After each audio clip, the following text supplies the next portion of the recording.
Morí aplastado en el terremoto creyendo que lo había perdido todo, hasta que un ser de luz me mostró que la única riqueza que jamás se destruye estaba dentro de mí. Mi nombre es Esteban Cifuentes, y antes de que mi vida cambiara para siempre en aquella madrugada de terror, yo era simplemente otro hombre más tratando de sobrevivir en las laderas de Monte Sinaí, en Guayaquil. Para quienes no conocen este lugar, déjenme pintarles la realidad. Casas construidas con retazos de esperanza, tablones de madera reciclada, planchas de zinc oxidado que sonaban como tambores con cada lluvia, y cimientos que no eran más que tierra compactada y fe. Aquí, en estas colinas donde la ciudad oficial prefiere no mirar, vivíamos miles de familias como la mía, aferrándonos a la dignidad en medio de la precariedad. Tenía 47 años cuando todo terminó, o mejor dicho, cuando todo comenzó de verdad. Mi vida transcurría en un ciclo que conocía de memoria: despertar antes del amanecer, cuando el aire todavía conservaba algo de frescura y la ciudad dormía ignorando nuestra existencia. Mi trabajo era humilde pero honesto.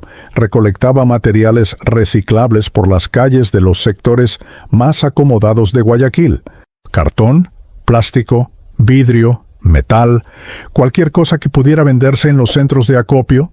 Empujaba mi carreta improvisada por kilómetros, bajo un sol ecuatorial que no conoce piedad, con la espalda doblada y las manos curtidas por años de separar basura ajena.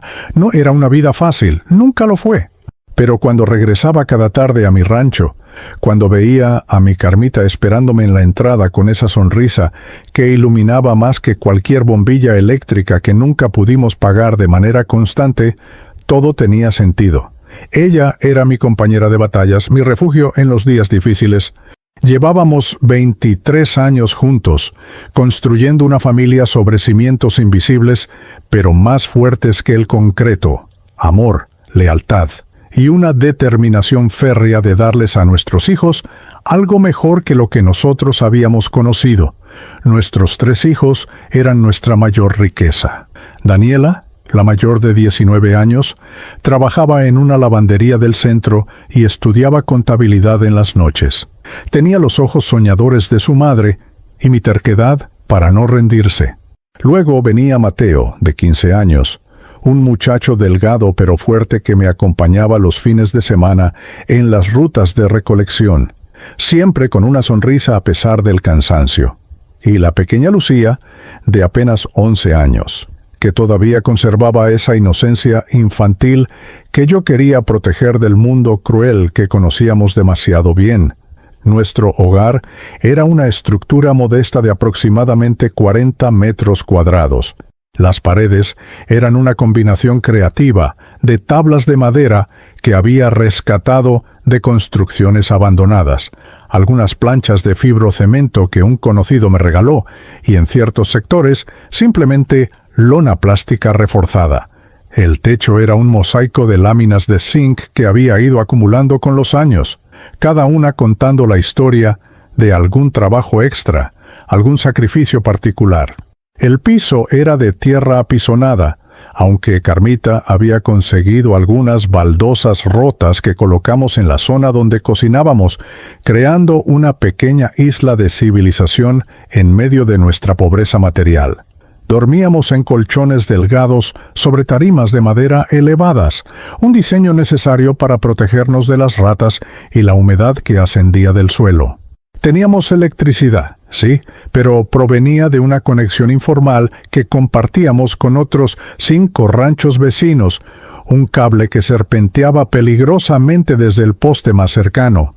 El agua llegaba por una manguera comunitaria que funcionaba apenas 2 horas al día, tiempo durante el cual llenábamos cada recipiente disponible: baldes, tanques plásticos, ollas, hasta botellas recicladas.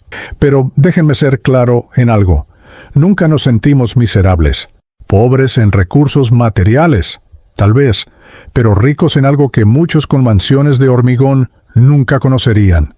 Cada noche, sin importar cuán difícil hubiera sido el día, nos sentábamos juntos a cenar lo poco que había. Carmita tenía un talento milagroso para convertir arroz, lentejas y alguna verdura marchita del mercado en comidas que sabían a amor materializado. Compartíamos historias, reíamos de las pequeñas victorias del día y planificábamos sueños que parecían imposibles, pero que nos mantenían caminando hacia adelante. Los vecinos de Montesinaí éramos una comunidad unida por la necesidad y fortalecida por la solidaridad. Cuando alguien enfermaba, todos contribuíamos con algo para los medicamentos. Si una familia no tenía qué comer, las ollas se compartían sin preguntas ni esperar retribución. En las tardes, los hombres nos reuníamos bajo el único árbol grande de la zona, un guayacán antiguo que había sobrevivido a la invasión de casas, y hablábamos de fútbol, de política, de la vida, mientras los niños jugaban con pelotas hechas de trapos amarrados. Recuerdo con particular claridad aquella última tarde, horas antes de que todo cambiara. Era un viernes de marzo. El calor había sido especialmente intenso, y la humedad del Guayas se sentía pegajosa sobre la piel. Había sido un buen día de trabajo. Había recolectado suficiente material como para ganar un poco más de lo usual. De regreso a casa, me detuve en una tienda del camino y gasté parte de mis ganancias en algo que rara vez podíamos permitirnos: medio kilo de camarones frescos y una pequeña sandía. La cara de sorpresa y alegría de Carmita cuando llegué con aquellas pequeñas extravagancias es una imagen que llevo grabada en lo más profundo de mi ser. Preparó un arroz con camarones que olía a celebración y cortamos la sandía después de la cena, riendo mientras el jugo dulce nos escurría por las manos. Daniela había llegado temprano de su trabajo, Mateo había terminado sus tareas escolares, y hasta Lucía estaba más parlanchina que de costumbre, contándonos sobre un dibujo que había hecho en la escuela. Esa noche nos acostamos con el estómago satisfecho y el corazón lleno. No teníamos televisión, así que simplemente conversamos en la oscuridad hasta que el sueño nos venció uno por uno.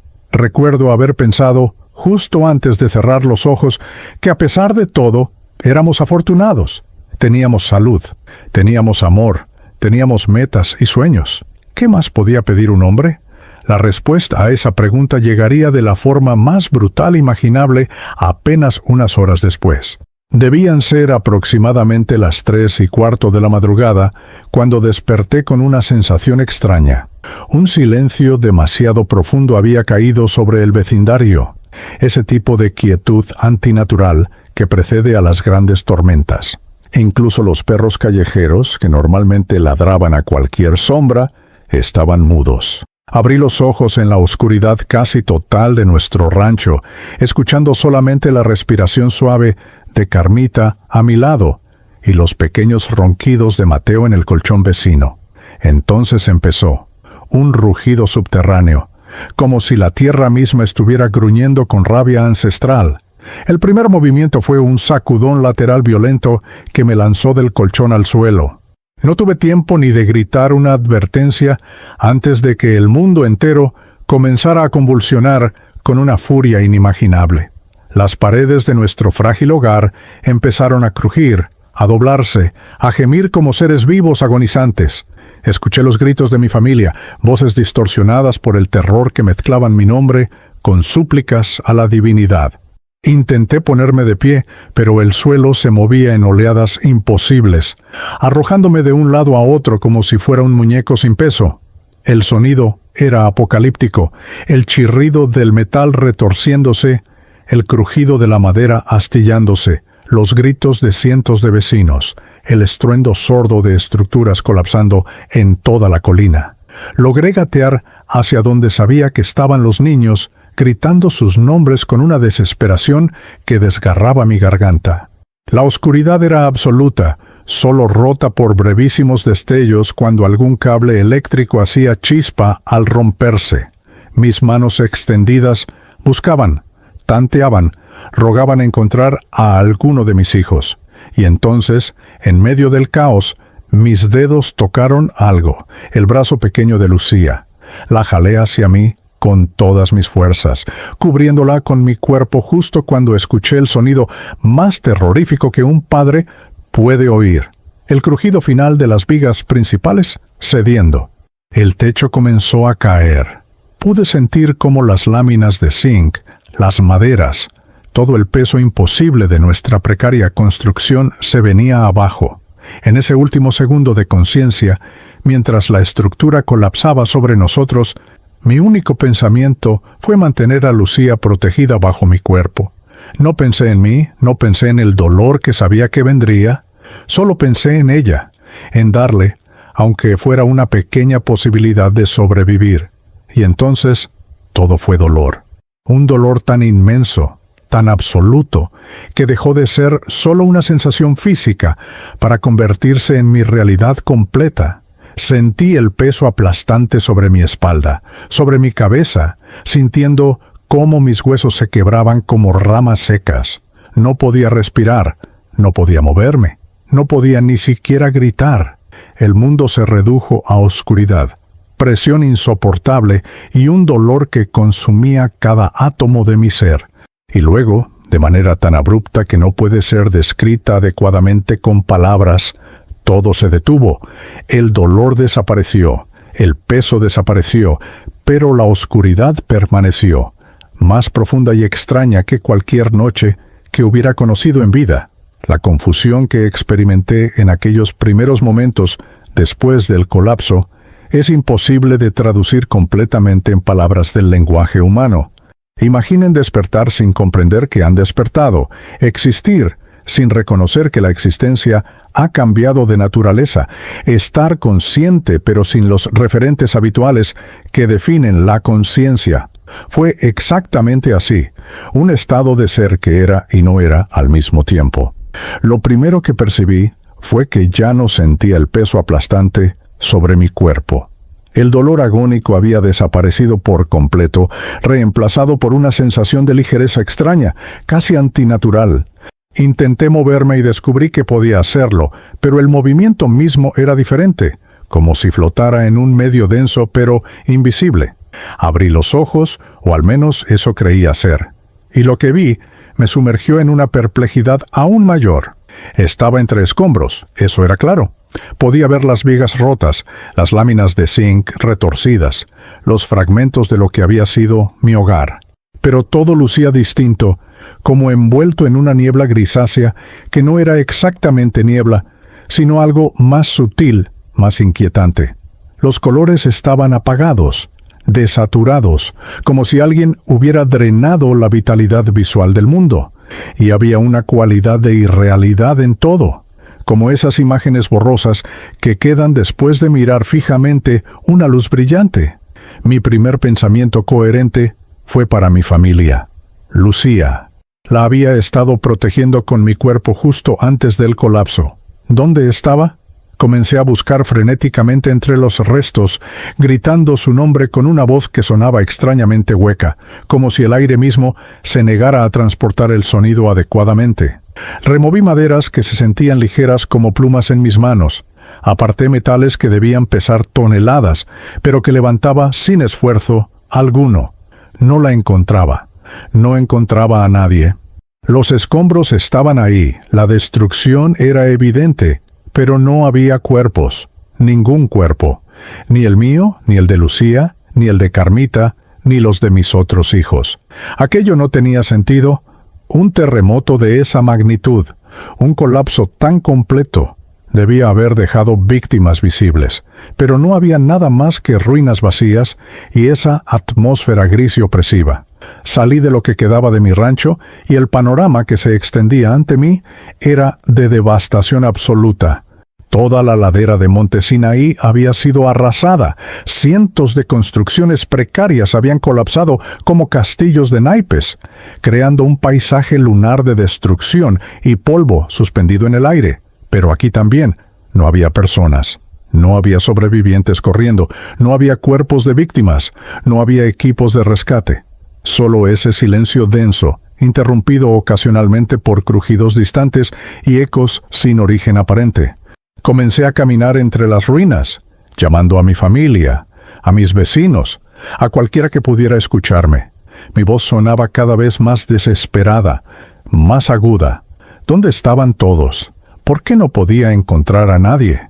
La lógica me decía que debían estar allí, sepultados bajo los escombros, pero cada montículo de ruinas que revisaba estaba inexplicablemente vacío.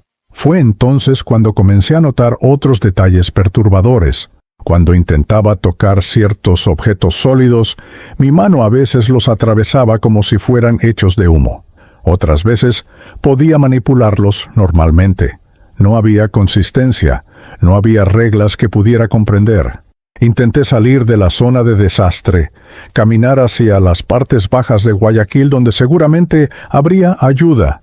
Pero algo extraño sucedía. Sin importar cuánto caminara, siempre terminaba de regreso en el mismo lugar, entre los restos de lo que había sido mi hogar.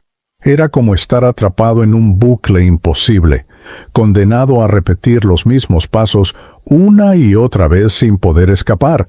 La frustración se transformó en pánico, y el pánico en un terror visceral que no había conocido ni siquiera en el momento del colapso. Al menos entonces todo había sido rápido, violento pero comprensible, dentro de los parámetros de la realidad física.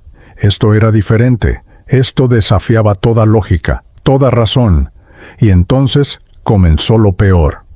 Sin previo aviso, me encontré de vuelta en aquel último momento. Estaba nuevamente en la oscuridad de la madrugada, escuchando el rugido subterráneo del terremoto. Sentí otra vez el suelo convulsionando, el pánico absoluto. Mis manos, buscando desesperadamente, a Lucía en la oscuridad. Viví nuevamente el momento del colapso, el peso cayendo sobre mí, el dolor insoportable aplastando mi cuerpo. Y entonces, abruptamente, estaba otra vez entre los escombros en ese paisaje gris y desolado, buscando a mi familia que no estaba allí. El ciclo se repitió, y se volvió a repetir, y otra vez, y otra. No sé cuántas veces reviví aquellos momentos de terror. 10, 20, 100 veces quizás. El tiempo había perdido todo significado. Cada repetición era igual de real, igual de dolorosa, igual de aterradora. No era un recuerdo, no era una pesadilla. Era experimentar la muerte una y otra vez, quedar atrapado en el instante más traumático de mi existencia, sin posibilidad de escape.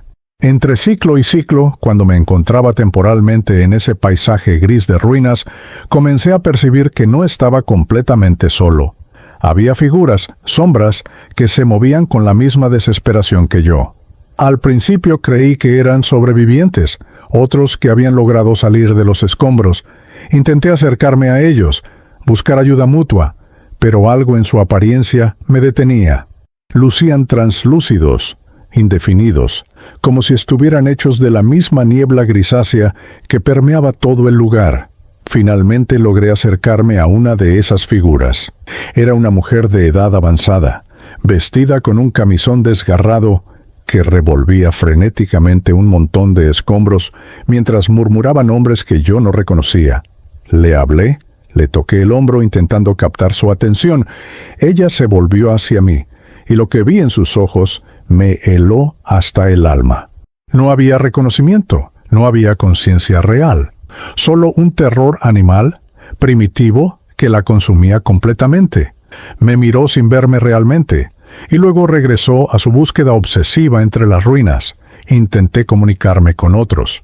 Un hombre joven que corría en círculos, gritando que tenía que llegar a su trabajo, que llegaría tarde, que lo despedirían.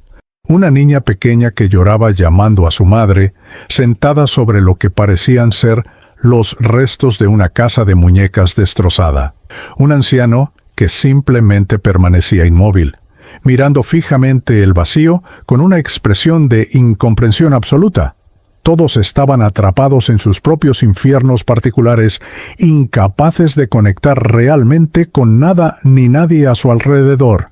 Yo no quería ser como ellos, no quería perder mi mente en este lugar de pesadilla.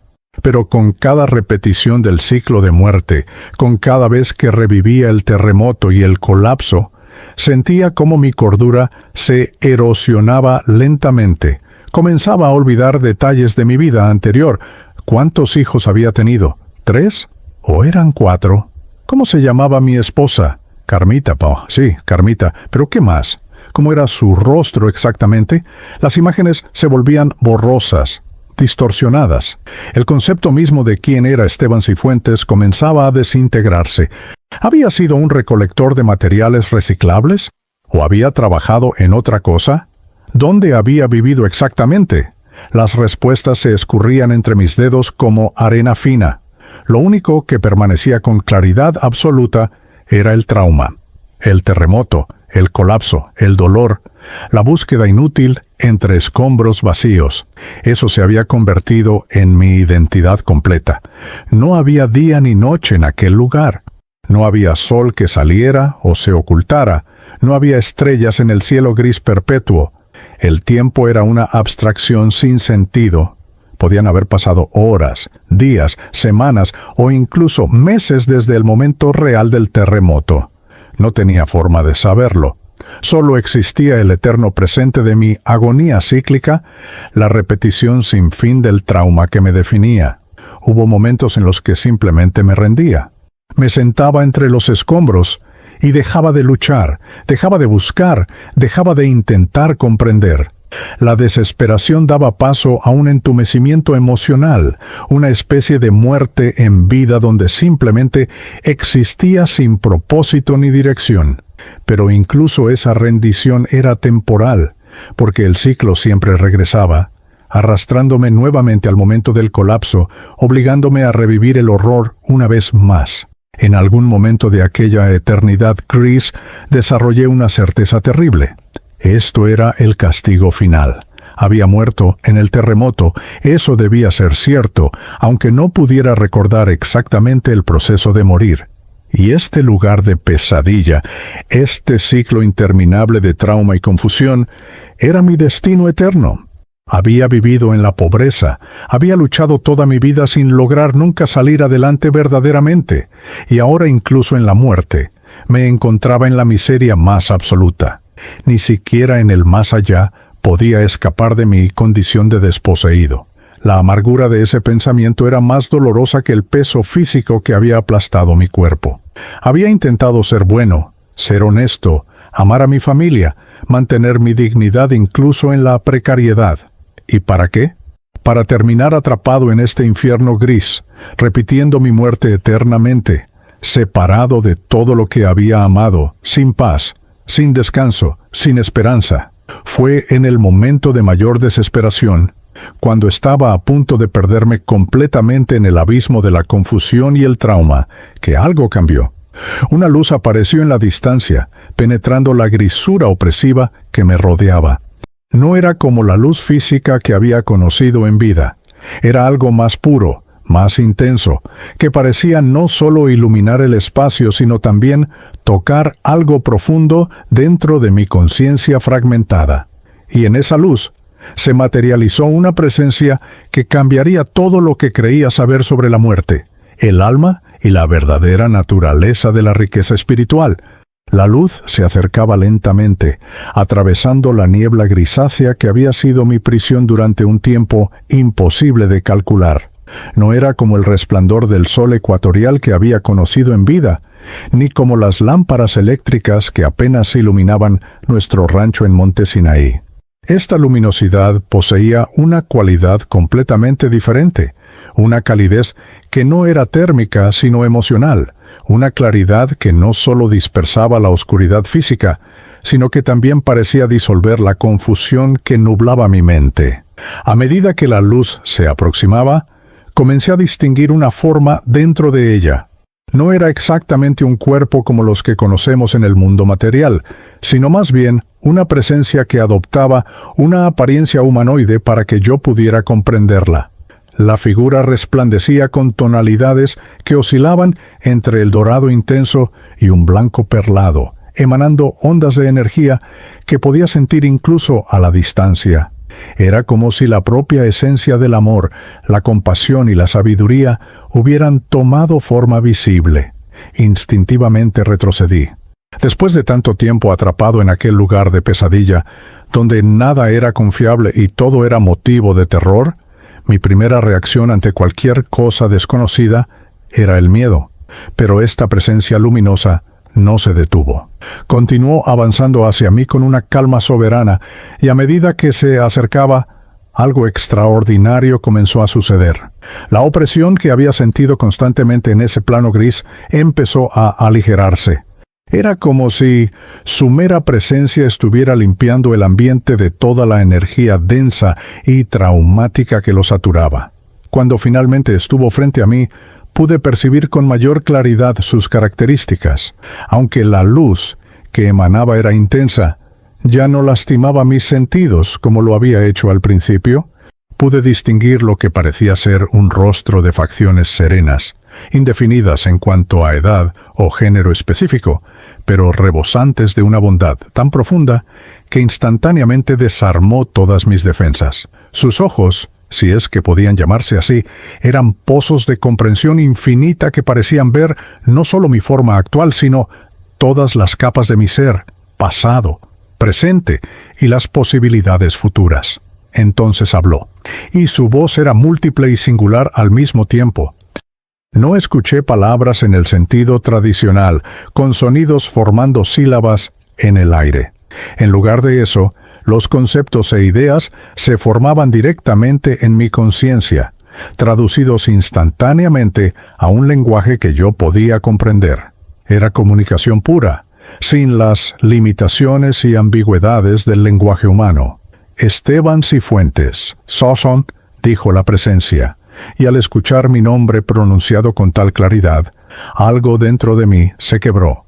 Hacía tanto tiempo que no recordaba con certeza quién era, que había olvidado que alguna vez tuve una identidad más allá del trauma y el dolor. Las lágrimas comenzaron a brotar, aunque ya no tenía ojos físicos que pudieran llorar. Era un llanto del alma, una liberación de toda la angustia acumulada.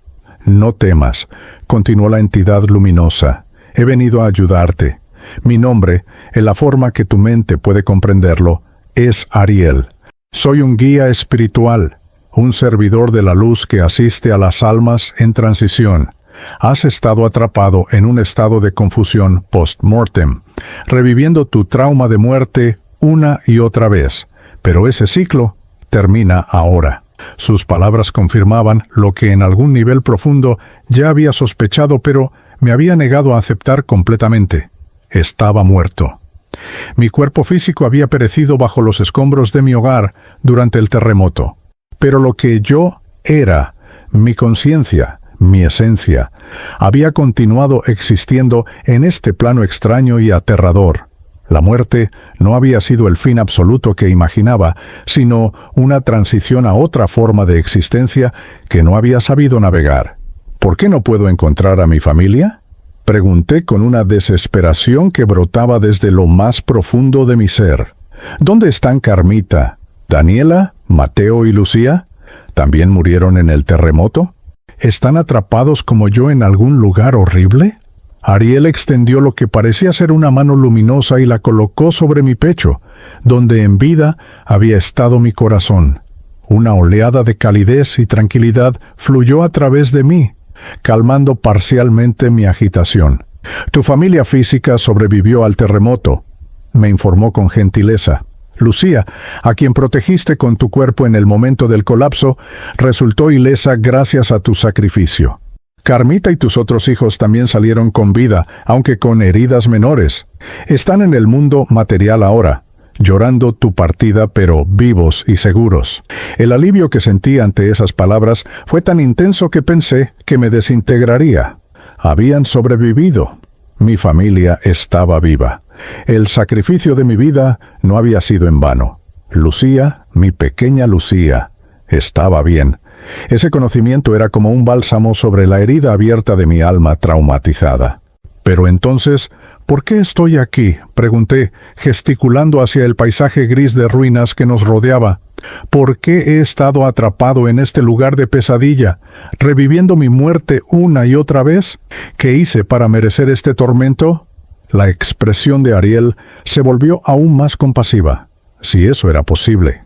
No es un castigo, Esteban. Lo que has experimentado es el resultado del trauma de una muerte súbita y violenta. Tu conciencia quedó atrapada en el momento del shock, incapaz de procesar completamente la transición. El apego intenso a tu vida material, el miedo a dejar a tu familia desprotegida y el dolor físico extremo de tus últimos momentos crearon una especie de nudo energético que te mantuvo anclado a ese momento traumático. Comenzó a caminar lentamente y sin comprender exactamente cómo me encontré moviéndome a su lado. El paisaje a nuestro alrededor comenzó a cambiar gradualmente. La grisura opresiva se aclaraba ligeramente y los escombros interminables empezaron a ceder ante espacios más abiertos. Era como si su presencia estuviera literalmente transformando el ambiente, o quizás estaba cambiando mi percepción para que pudiera ver más allá de la prisión traumática que mi propia mente había creado. Muchas almas pasan por estados similares después de muertes traumáticas, explicó Ariel mientras caminábamos. Guerras, accidentes, desastres naturales, violencia súbita, todas estas formas de transición abrupta pueden dejar a un espíritu desorientado, atrapado entre planos de existencia. No es tu culpa, Esteban, no hiciste nada malo. Simplemente necesitas ayuda para completar tu transición, para comprender tu nueva realidad y liberarte del trauma que te ha mantenido encadenado. Sus palabras tenían sentido, pero aún había tanta confusión en mi mente. Entonces, ¿qué soy ahora? Si mi cuerpo murió, pero yo sigo existiendo de alguna forma, ¿qué es este yo que continúa? ¿Y a dónde vamos? Eres un espíritu eterno, respondió Ariel con una certeza absoluta. El cuerpo físico que habitabas era simplemente un vehículo temporal, una vestimenta material necesaria para tu experiencia en el plano terrestre. Pero tu verdadera esencia, tu conciencia, tu individualidad, todo lo que realmente eres, es inmaterial y no puede ser destruido. Ni siquiera el peso de 1000 edificios colapsando podría aniquilar lo que realmente eres. Mientras hablaba, el ambiente continuaba transformándose. La grisura dio paso a tonalidades más definidas. Comencé a percibir colores que no tenían nombres en el lenguaje humano, matices de belleza que el ojo físico nunca podría captar. El aire, si es que podía llamarse así, se volvió más ligero, más puro, y por primera vez desde mi muerte, sentí algo parecido a la esperanza brotando tímidamente en mi interior. Te llevaré a una colonia de recuperación espiritual, continuó Ariel. Es un lugar en el plano astral donde las almas que han sufrido transiciones traumáticas reciben cuidado, enseñanza y sanación. Allí trabajaremos juntos para liberar el trauma que has cargado, para ayudarte a comprender la naturaleza de tu nueva existencia y para prepararte para la siguiente fase de tu jornada espiritual. ¿Y podré ver a mi familia nuevamente?, pregunté, con un anhelo que dolía físicamente, aunque ya no tuviera un cuerpo físico para sentir dolor. ¿Podré comunicarme con ellos de alguna forma? ¿Sabrán que sigo existiendo, que no dejé de amarlos solo porque mi cuerpo murió?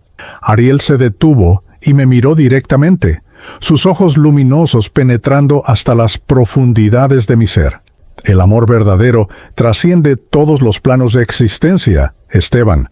El vínculo que tienes con tu familia no se rompió con tu muerte física, solo cambió de forma. Con el tiempo y la sanación adecuada, aprenderás formas de mantener esa conexión. Aprenderás a enviarles inspiración en sus sueños, a guiarlos sutilmente en momentos de decisiones importantes, a hacerles sentir tu presencia cuando más te necesiten. Hizo una pausa, como si estuviera considerando cuidadosamente sus siguientes palabras. Pero primero debes sanar, Esteban. Debes liberarte del trauma y la confusión que te han mantenido atrapado. Debes comprender tu verdadera naturaleza y propósito. Solo entonces podrás ser un guía efectivo para aquellos que amas en el plano material. Asentí sintiendo una mezcla compleja de emociones. Alivio por saber que mi familia estaba viva y que algún día podría conectar con ellos de nuevo. Tristeza por todo lo que había perdido, por no poder verlos crecer y envejecer físicamente, miedo ante lo desconocido que me esperaba. Pero sobre todo, una curiosidad creciente sobre esta nueva realidad en la que me encontraba. «Estoy listo», dije finalmente, sorprendido por la firmeza en mi propia voz. He estado perdido en la oscuridad por demasiado tiempo. Si hay un camino hacia la luz, hacia la sanación, hacia comprender todo esto, quiero tomarlo. Ariel sonrió, y esa sonrisa era como el amanecer después de la noche más larga. Extendió su mano luminosa hacia mí, y cuando la tomé, sentí una conexión que iba más allá de lo físico. Era como si nuestras energías se entrelazaran, creando un vínculo de guía y protección que sabía sería fundamental para lo que vendría. «Entonces vamos», dijo Ariel, «tu verdadero despertar espiritual está a punto de comenzar». Y con esas palabras, el mundo gris de pesadilla que había sido mi prisión comenzó a disolverse completamente. Una luz brillante nos envolvió a ambos, y sentí como si estuviera siendo elevado, transportado a través de dimensiones que ni siquiera sabía que existían. Por primera vez desde mi muerte, no sentí miedo, solo una anticipación de lo que estaba por descubrir sobre la verdadera naturaleza del alma, la existencia y el significado real de la riqueza que ningún terremoto podría destruir jamás. El viaje a través de las dimensiones espirituales fue una experiencia que desafía toda descripción adecuada. No fue un desplazamiento en el espacio como lo conocemos en el plano material, sino más bien una transformación de la conciencia, un ajuste de frecuencia vibratoria que me permitió acceder a niveles de realidad que antes me habían sido completamente invisibles. Mientras Ariel me guiaba, sentía como si capas y capas de densidad se desprendieran de mi ser, como si estuviera emergiendo de un océano profundo hacia aguas más claras y luminosas. Cuando finalmente la transición se completó y pude estabilizar mi percepción, el panorama que se desplegó ante mí me dejó completamente sin aliento. La colonia de recuperación espiritual no se parecía a nada que hubiera visto en mi vida en Guayaquil. Imagine los jardines más hermosos que pueda concebir, multiplicados por 1000 en esplendor y magnificencia. Había estructuras arquitectónicas que parecían estar hechas de luz cristalizada, edificaciones que irradiaban colores cambiantes según la luz astral que las tocaba.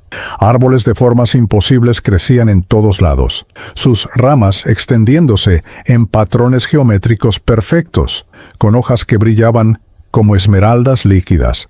Caminos de lo que parecía ser mármol luminoso serpenteaban entre jardines de flores que cantaban melodías silenciosas, emitiendo fragancias que no solo se percibían con el olfato, sino que tocaban directamente el alma.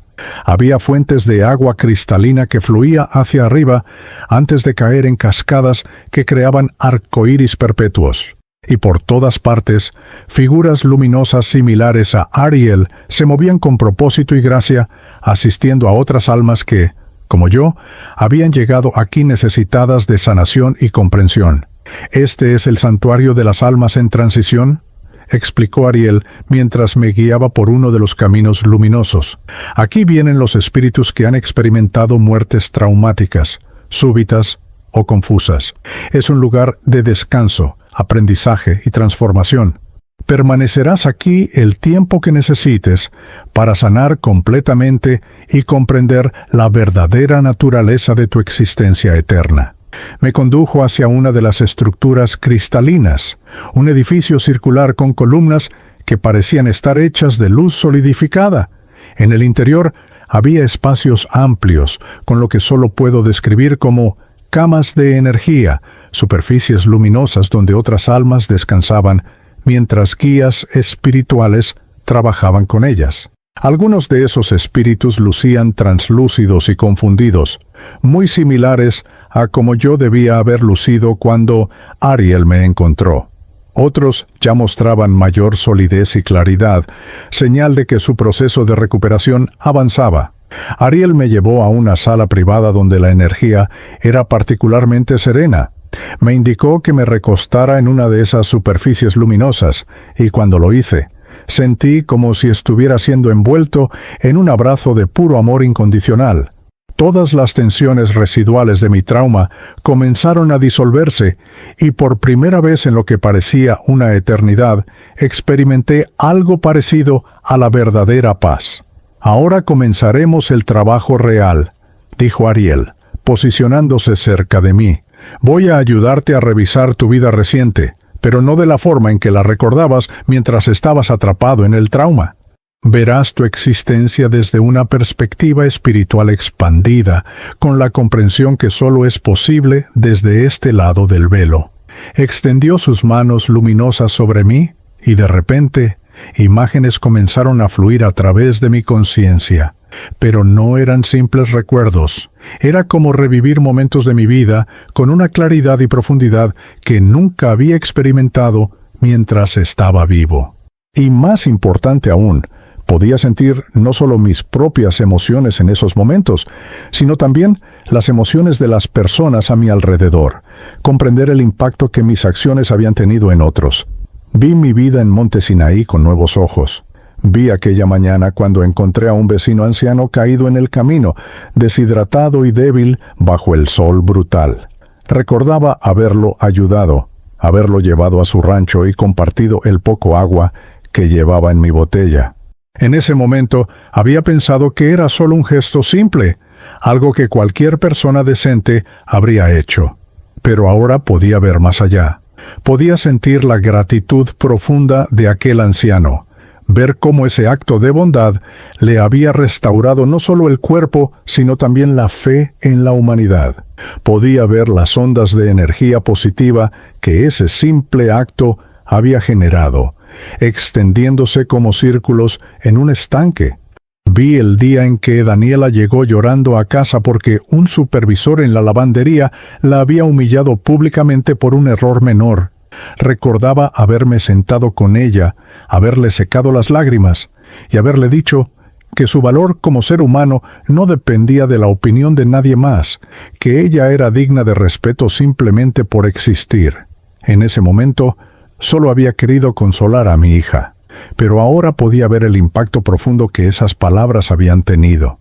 Podía ver cómo se habían grabado en su alma, convirtiéndose en un ancla de autoestima que la sostendría durante toda su vida. Podía ver el futuro que ella construiría, la fuerza que encontraría en esa lección de dignidad que le había enseñado. Vi las innumerables noches en las que Carmita y yo nos quedábamos despiertos después de que los niños se durmieran, hablando en susurros sobre nuestros sueños y miedos. No teníamos televisión, no teníamos lujos de ningún tipo, pero teníamos esas conversaciones. Y ahora podía ver que esos momentos de intimidad emocional, esa conexión profunda entre dos almas que se habían elegido mutuamente en medio de la adversidad, eran de un valor incalculable. Eran tesoros espirituales que ninguna cuenta bancaria podría jamás igualar. Vi la vez que Mateo me preguntó por qué teníamos que ser pobres, por qué otros niños tenían juguetes caros y nosotros apenas teníamos suficiente comida. Recordaba haber sentido un dolor agudo ante esa pregunta, una sensación de fracaso como padre por no poder proveer más.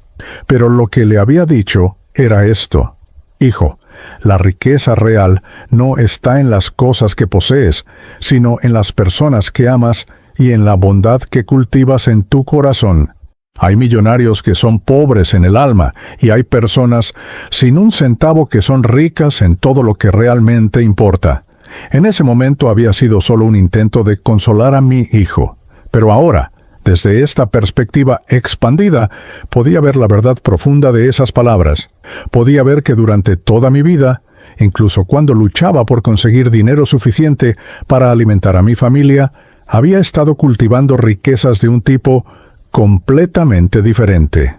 Amor incondicional, integridad inquebrantable, humildad genuina, perseverancia ante la adversidad, generosidad incluso en la escasez, dignidad que no dependía de posesiones materiales. Ariel detuvo el flujo de imágenes y me miró con una intensidad que penetraba hasta las profundidades de mi ser. ¿Comprendes ahora, Esteban? Durante toda tu vida, mientras creías que eras pobre, estabas acumulando una fortuna espiritual inmensa. Cada acto de bondad, cada palabra de aliento, cada momento de amor verdadero, cada vez que elegiste la honestidad sobre el beneficio personal, cada sacrificio que hiciste por tu familia, todo eso construyó una riqueza en tu alma que es eterna e indestructible. Las lágrimas fluyeron nuevamente, pero esta vez no eran de dolor, sino de comprensión. Pero el terremoto destruyó todo. Protesté débilmente. Que mi casa, mis pocas posesiones, incluso mi cuerpo quedó aplastado bajo los escombros. No dejé nada material para mi familia. ¿No lo hiciste?, preguntó Ariel con una sonrisa sabia. Mira nuevamente. Las imágenes cambiaron, mostrándome ahora el futuro de mi familia después de mi muerte. Vi a Carmita, devastada por mi pérdida, pero sostenida por la fortaleza que habíamos construido juntos durante 23 años. Vi cómo ella reunía a nuestros hijos y les recordaba mis palabras, mis enseñanzas, los valores que les había inculcado. Vi a Daniela aplicando las lecciones de dignidad que le había enseñado, eventualmente convirtiéndose en una contadora exitosa que nunca olvidó de dónde venía y que ayudaba a otras familias de escasos recursos a manejar sus finanzas. Vi a Mateo usando la ética de trabajo que había aprendido observándome, construyendo su propio negocio de reciclaje, pero transformándolo en una empresa de reciclaje comunitario que generaba empleo para docenas de familias de Monte Sinaí.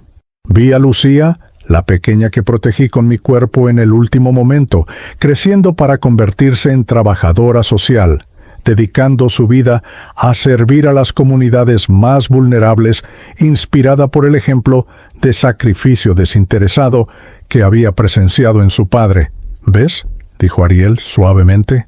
El legado que dejaste no fue de dinero o propiedades, fue de valores, de amor, de ejemplo viviente de integridad.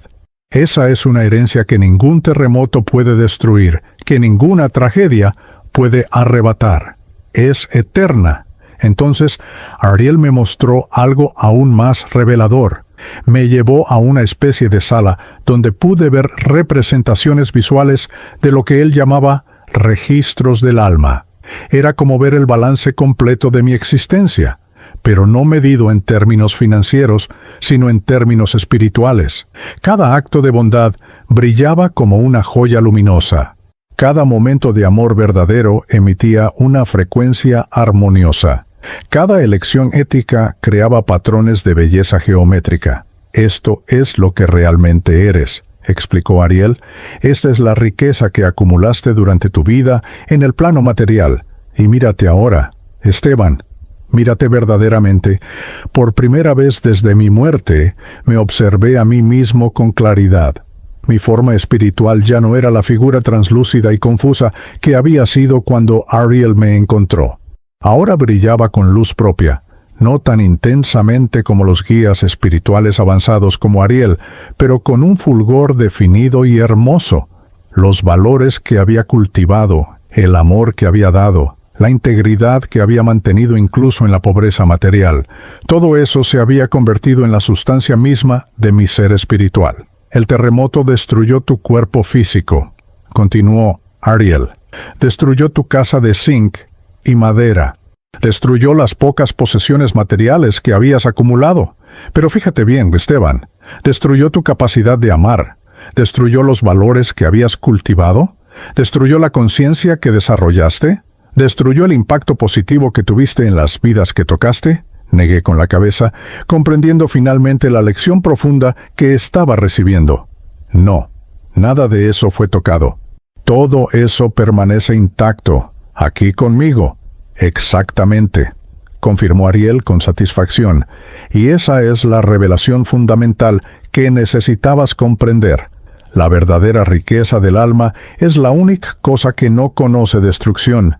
Terremotos, incendios, inundaciones, guerras, incluso la muerte del cuerpo físico. Nada de eso puede tocar lo que realmente importa.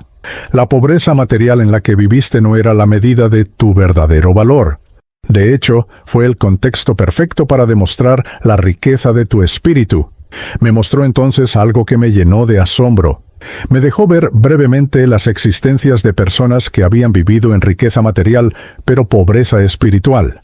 Vi almas de millonarios que habían dedicado sus vidas a acumular dinero sin cultivar ningún valor real, sin desarrollar capacidad de amor genuino, sin contribuir positivamente al bienestar de otros. Sus formas espirituales eran oscuras, empobrecidas, a pesar de las fortunas que habían acumulado en vida.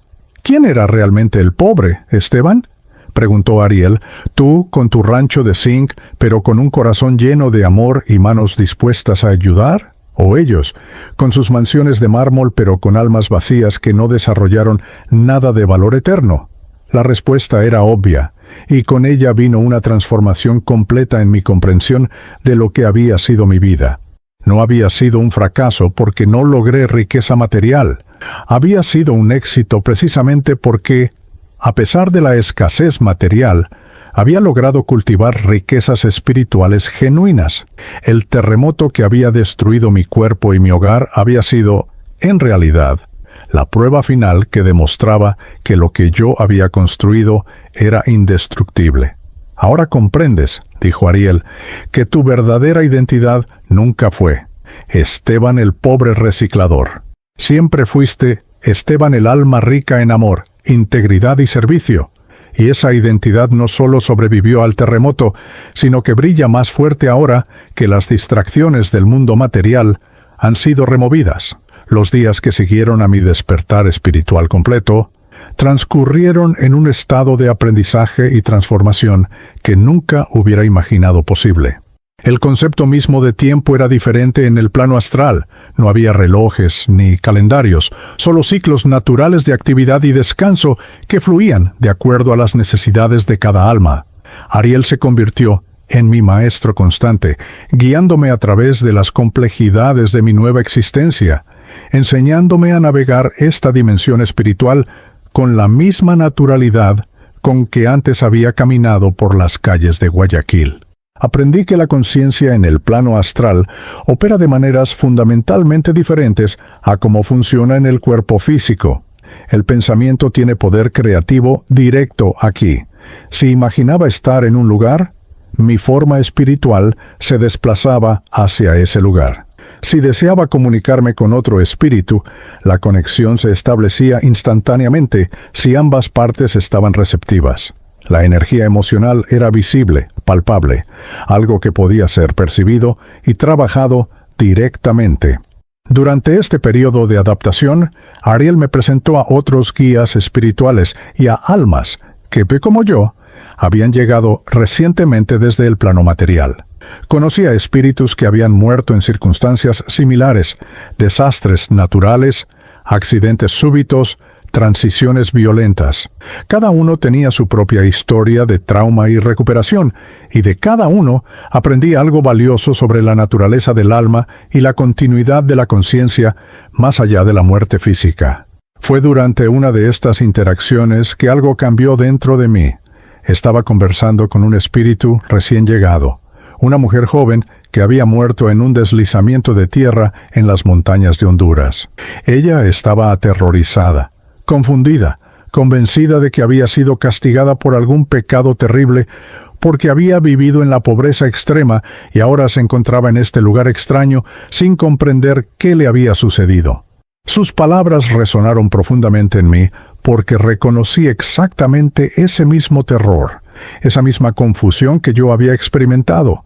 Sin pensarlo demasiado, comencé a hablarle desde mi propia experiencia. Le conté sobre mi tiempo atrapado en el ciclo traumático, sobre cómo Ariel me había encontrado y guiado hacia la sanación. Le expliqué lo que había aprendido sobre la verdadera naturaleza de la riqueza espiritual, sobre cómo la pobreza material no era ninguna marca de castigo divino, sino simplemente una de las muchas circunstancias en las que las almas pueden desarrollar valores eternos. Le hablé con la compasión que nace solo de haber caminado por el mismo camino oscuro. Vi cómo sus ojos espirituales, inicialmente llenos de pánico, comenzaban a calmarse. Vi cómo la comprensión lentamente reemplazaba al miedo, Y en ese momento sentí una satisfacción profunda, un propósito que no había experimentado desde mi muerte. Me di cuenta de que mi sufrimiento, mi confusión, todo el trauma que había atravesado, no había sido en vano. Me había preparado perfectamente para ayudar a otros que atravesaban circunstancias similares. Ariel observó toda la interacción desde cierta distancia, y cuando terminé de hablar con aquella mujer, se acercó a mí con una expresión que solo puedo describir como orgullo paternal. «Has encontrado tu camino, Esteban», me dijo con suavidad.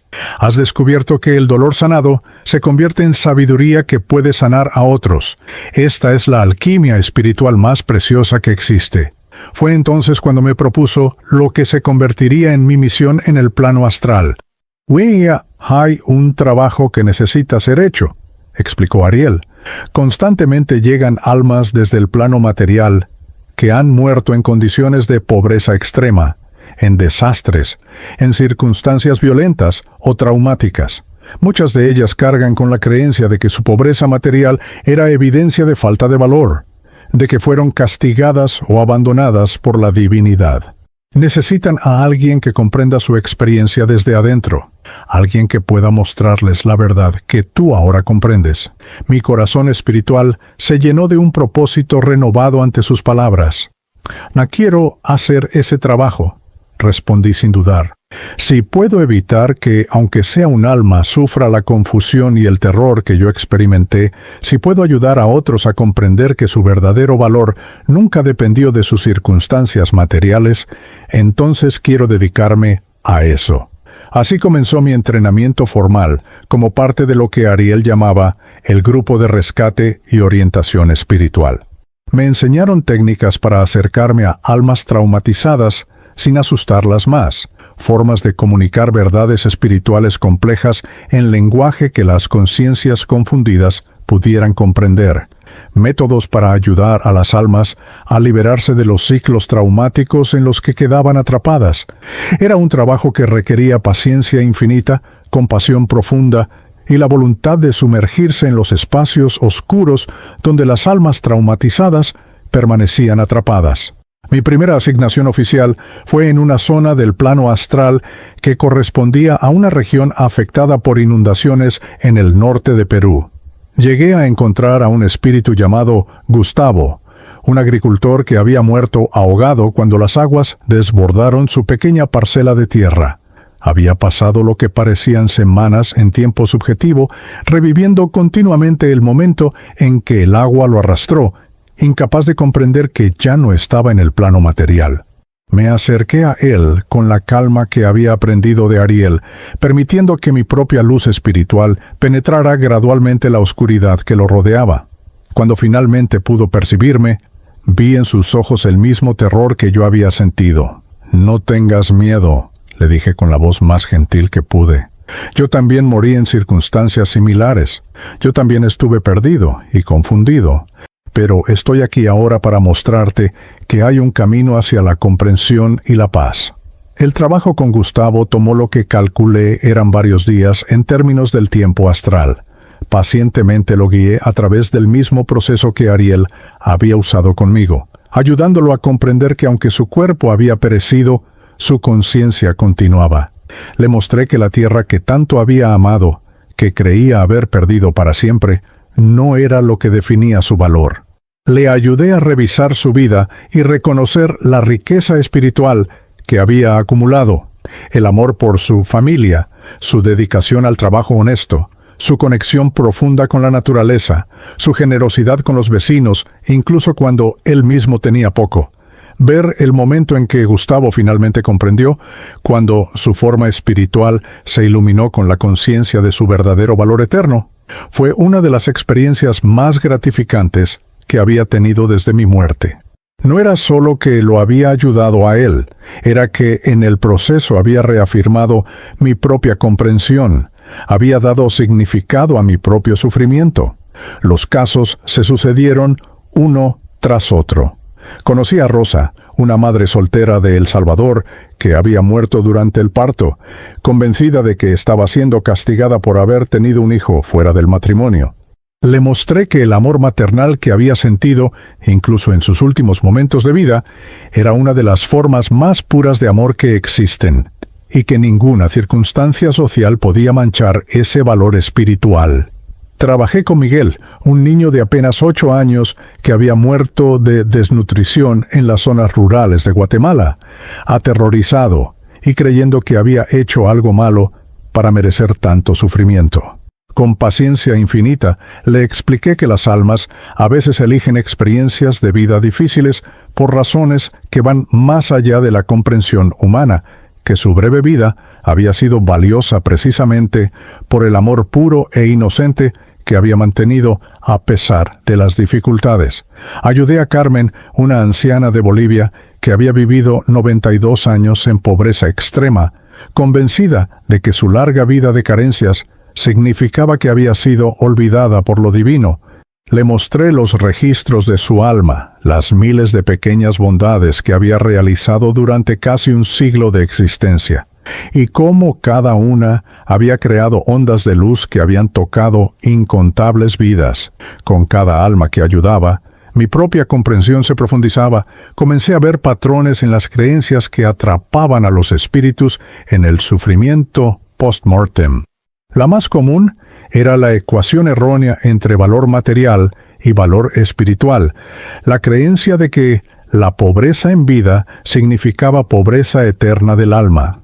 Era una mentira cultural tan profundamente arraigada que persistía incluso después de la muerte física, manteniendo a las almas encadenadas a la vergüenza y al miedo. Mi mensaje para cada una de estas almas era siempre el mismo, adaptado a sus circunstancias específicas, pero fundamentado en la misma verdad. La verdadera fortuna del alma jamás conoce destrucción. Tu valor nunca dependió de lo que poseías, sino de lo que eras. Y lo que eres es eterno, indestructible, precioso más allá de toda medida material. Ariel me visitaba regularmente durante este trabajo, supervisando mi progreso, ofreciendo orientación cuando enfrentaba casos particularmente difíciles. En una de esas visitas, me dijo algo que se grabó profundamente en mi conciencia. Esteban, tu vida en Monte Sinaí, con todas sus dificultades y privaciones materiales, fue en realidad una preparación perfecta para este trabajo. Viviste la experiencia que ahora ayudas a otros a comprender.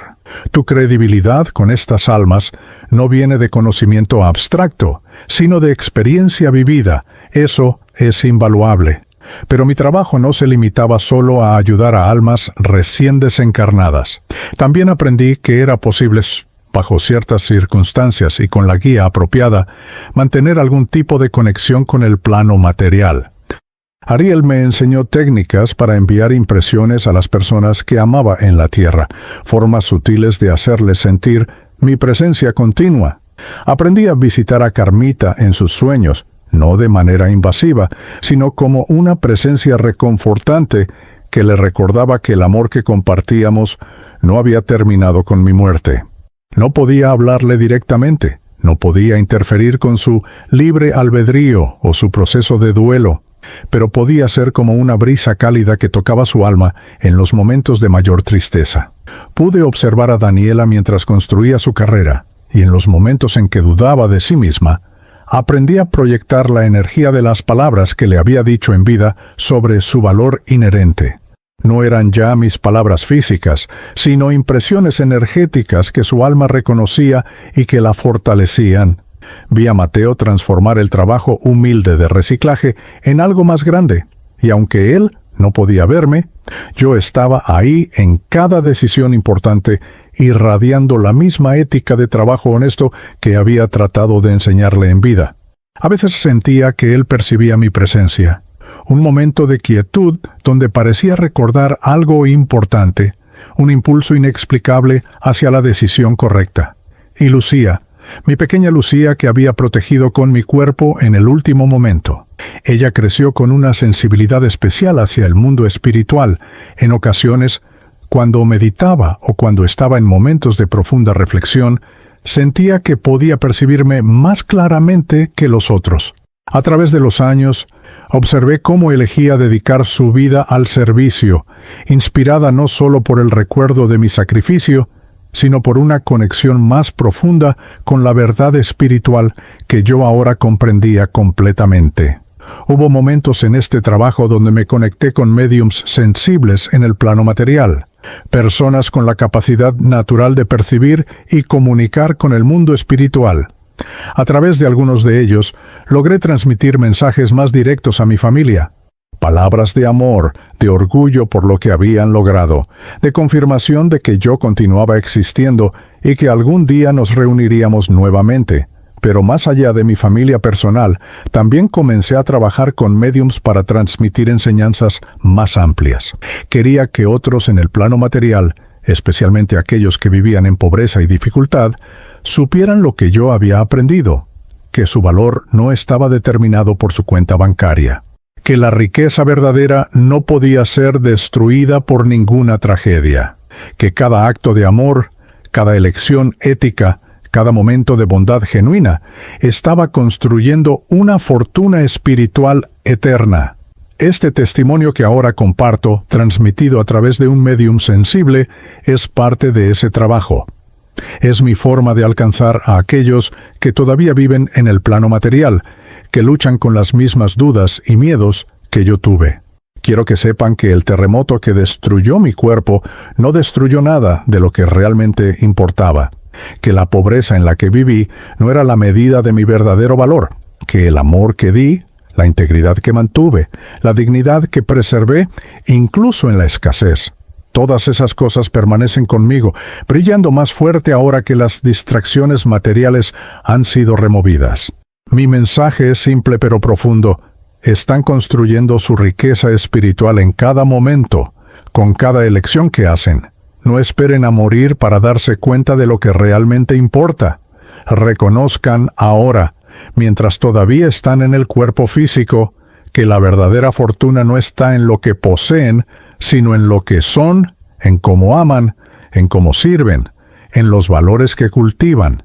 Y cuando llegue su momento de transición, cuando dejen atrás el cuerpo físico con todas sus limitaciones y necesidades, descubrirán lo que yo descubrí, que llevaban consigo todo el tiempo la única riqueza que jamás puede ser destruida, la riqueza del alma eterna que continúa evolucionando a través de dimensiones infinitas de existencia.